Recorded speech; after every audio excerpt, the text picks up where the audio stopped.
Et puis c'est donc demain que les tests salivaires vont commencer à être déployés dans les écoles. Ce sont entre 50 000 et 80 000 tests qui seront réalisés dès cette semaine pour atteindre 200 000 tests par semaine ensuite. C'est ce qu'a dit le ministre de l'Éducation, Jean-Michel Blanquer. Alors, quel est l'intérêt de ces tests par rapport aux PCR ou aux antigéniques dont on parle souvent?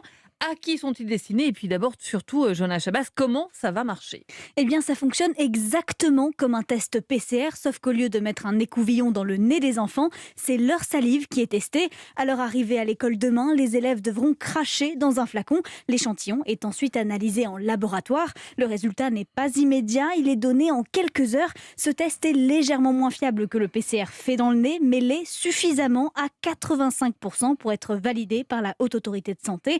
Alors, il ne faut pas s'attendre à un dépistage massif et généralisé de tous les écoliers de France.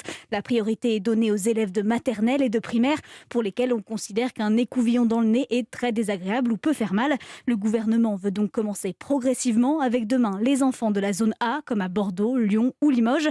Des tests seront ensuite ajoutés chaque semaine à mesure que les élèves des autres zones finissent leurs vacances et rentrent à l'école pour enfin atteindre d'ici 2 semaines l'objectif fixé de 200 000 tests par semaine. Johanna Chabas.